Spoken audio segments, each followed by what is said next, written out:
Clase para repasar y volver a estudiar el proceso de transcripción del ADN. En esta clase vamos a ver cómo se sintetiza una molécula de ARN mensajero a partir de la información presente en el ADN. En este vamos a ver que tiene principal preponderancia la participación de la enzima ARN polimerasa.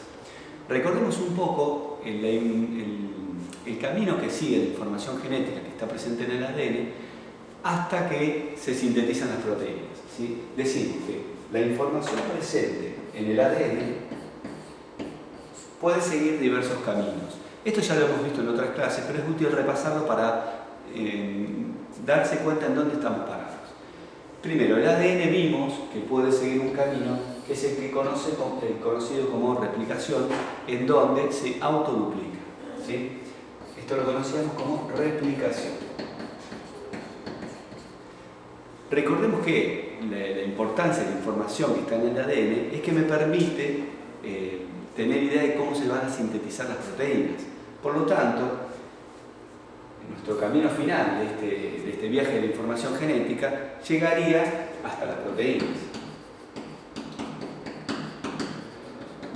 Ahora, tenemos un problema en donde, por ejemplo, en las células eucariotas, el ADN no puede salir del núcleo y las proteínas se sintetizan en el citoplasma, es decir, fuera del núcleo. Por lo tanto, tiene que haber un mediador, ¿sí?, que pueda llevar la información desde el ADN hasta el lugar en donde se sintetizan las proteínas. Este mediador es el ARN mensajero. Es decir, el ADN de alguna manera le da la información al ARN mensajero y el mensajero lleva el mensaje del ADN al citoplasma, lugar en donde se van a sintetizar las proteínas. Este proceso en donde el ADN le pasa la información al ARN se conoce como transcripción. Transcripción. Y el proceso en donde se sintetizan las proteínas, ¿sí?, en donde a partir del mensaje del ARN mensajero se sintetizan las proteínas, se conoce como traducción.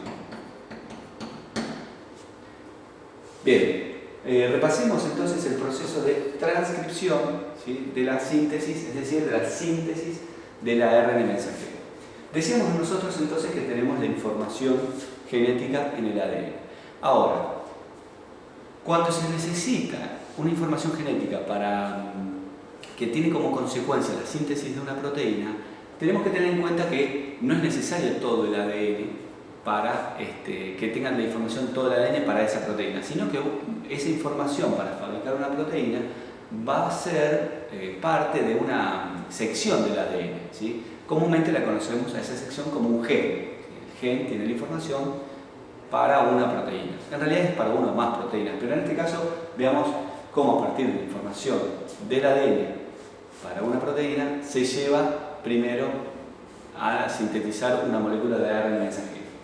Entonces, en esa sección de ADN que va a tener información para la síntesis de una proteína, tenemos una región que se conoce como región promotora.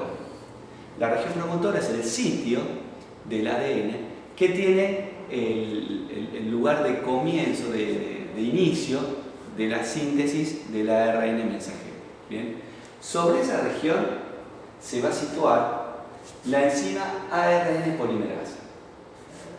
Esta enzima va a adherirse a esta región promotora y lo primero que va a hacer es separar temporalmente las hebras de las dos cadenas del ADN. Bien, es decir, va a separar las dos hebras del ADN. Una vez que lo separa, comienza a sintetizar el ARN mensajero, ¿sí?, pegando o colocando nucleótidos complementarios a la información que está en el ADN. La única salvedad que tenemos que tener en cuenta acá es que la complementariedad que se establece entre el ADN y el ARN mensajero es distinta a la que se establecía entre el ADN y entre las dos hebras de ADN. ¿Por qué? Porque recordemos que el ARN tiene distintos nucleótidos. En realidad tiene un distinto nucleótido, una distinta base nitrogenada que el ADN. Es decir, en el ADN, cuando había una letra A, ¿sí?, que hacía alusión a la base nitrogenada adenina, la complementariedad se daba con la letra T de timina, la base nitrogenada del nucleótido, sí, la base nitrogenada timina en el nucleótido. Esto pasaba en el ADN. Ahora, la complementariedad de estas dos letras es distinta cuando hablamos de ARN, ya que el ARN no tiene, ¿sí?, la base nitrogenada timina. Entonces, cuando tengamos una adenina en el ADN, la complementariedad en el ARN va a ser el aminoácido uracilo. Bien, hecha esa salvedad, podemos ver que el resto de la complementariedad es la misma. Bien, entonces la ARN polimerasa se va moviendo. En este caso ustedes lo van a ver, lo están viendo hacia la derecha, ¿sí?, se mueve a la derecha y comienza, ¿sí?, a pegar nucleótidos de ARN mensajero, siguiendo como complementariedad las bases nitrogenadas que están en el ADN.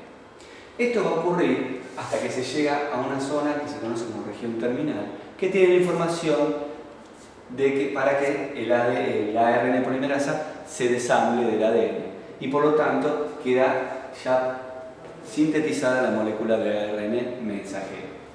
Esto lo podemos ver acá, en donde vemos que una vez que se pasó la región terminal, el ARN polimerasa, se libera, ya queda liberada la molécula de ARN mensajero, ¿sí?, nuevamente vuelve a la normalidad, es decir, se vuelven a complementar y a unir las cadenas, las ambas cadenas del ADN, y también queda liberado el ARN polimerasa.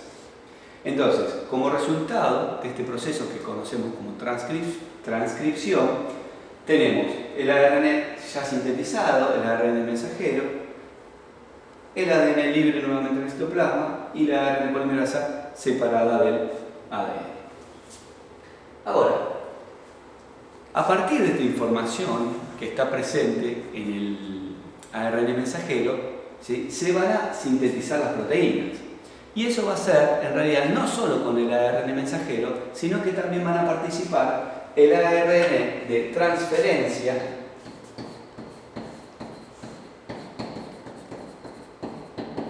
que es el ARN encargado de llevar o transferir o transportar las unidades que van a formar las proteínas, es decir, los aminoácidos, y también va a participar en la traducción o en la síntesis de proteínas el ARN ribosomal, es decir, los ribosomas.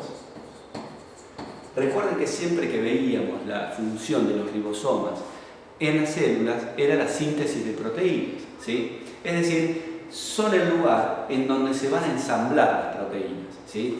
Va a dar el espacio físico en donde se van a ensamblar las proteínas. Si uno piensa un poco, bueno, ¿dónde estaban los ribosomas? Principalmente en las células eucariotas, es en el retículo endoplasmático rugoso. Por lo tanto, decíamos que la función del retículo endoplasmático rugoso era la síntesis de proteínas. Ahora, ¿cómo está la información en el ARN mensajero? Es decir, ¿cómo el ARN mensajero contiene la información para que se fabriquen proteínas? Bien, acá tenemos que tener en cuenta el concepto de codón, que está escrito aquí abajo. El codón hace referencia a un triplete de bases nitrogenadas presentes en el ARN mensajero. Bien, el ARN mensajero entonces tiene codones, y los codones son tripletes de bases nitrogenadas. Cada codón va a tener información para un aminoácido. Bien, entonces la secuencia de codones me va a permitir determinar la secuencia de aminoácidos, ¿sí?, que van a ser necesarias para la síntesis o fabricación de la proteína.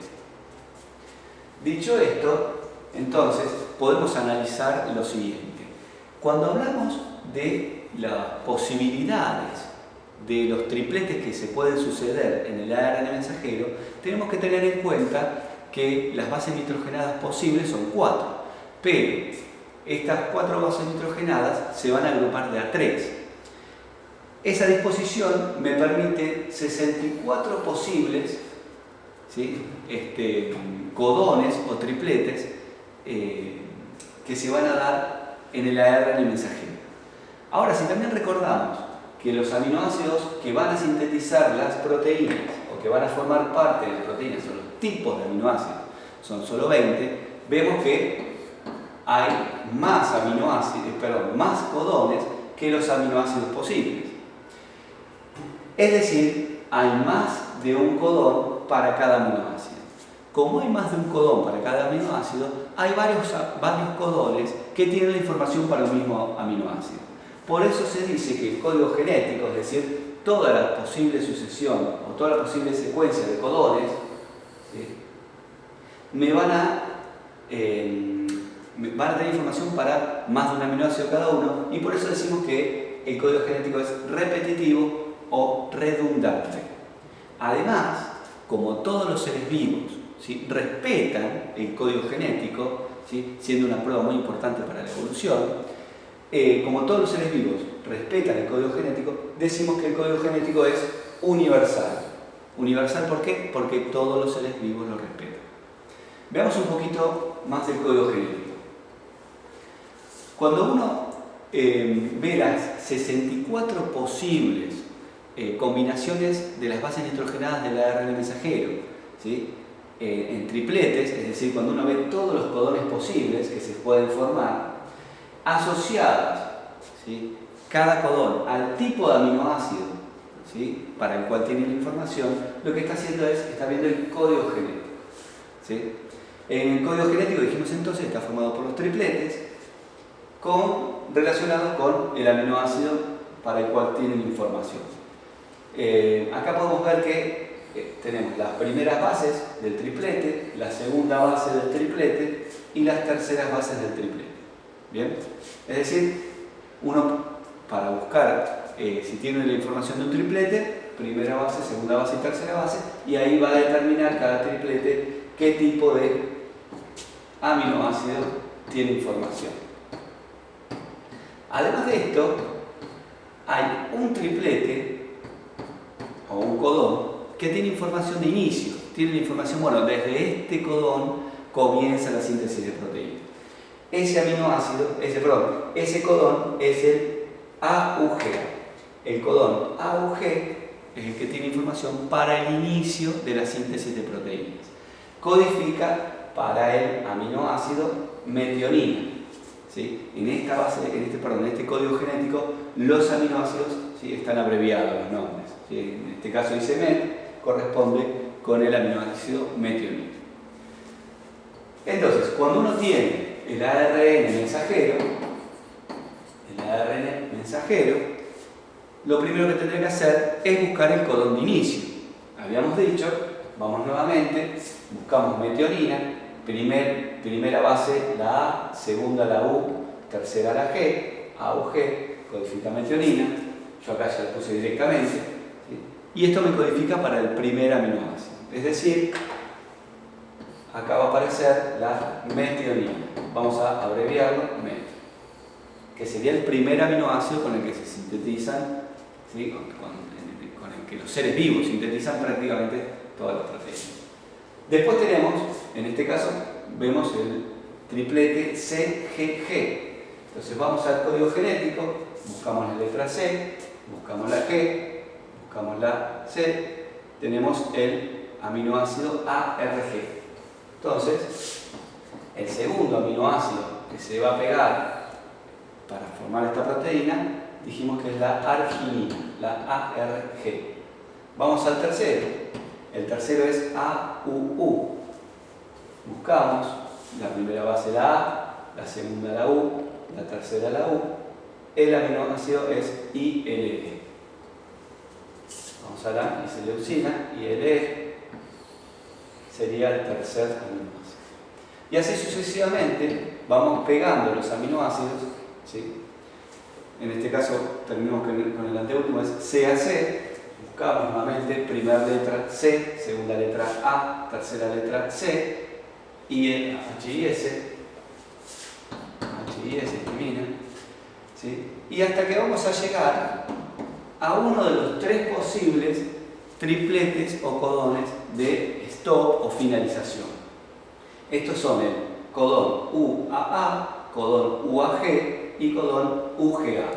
Fíjense que como yo lo había puesto acá, ¿sí? Tenemos el UAG que me da el stop de la síntesis de proteínas. Es decir, en este caso acá ya no va a haber ningún otro aminoácido y esta va a ser la proteína formada, ¿sí? Obviamente que esto es un súper resumen de lo que sería una proteína. Generalmente las proteínas son decenas de aminoácidos e incluso son varias cadenas, pero bueno, esto nos sirve para cómo deducir a partir de una secuencia de ADN cuál sería la proteína que se formaría o cuál sería la secuencia de aminoácidos que se sucederían para formar una proteína específica. Bien, en la próxima clase lo que vamos a ver es el proceso de traducción en sí, es decir, bueno, ¿cómo es el papel? ¿Cuál es el papel de cada uno de los ARN? O sea, el papel del ARN mensajero lo acabamos de ver hoy. Vamos a ver qué hace el ARN de transferencia y qué hace el ARN ribosomal. Bien, los espero en la próxima clase.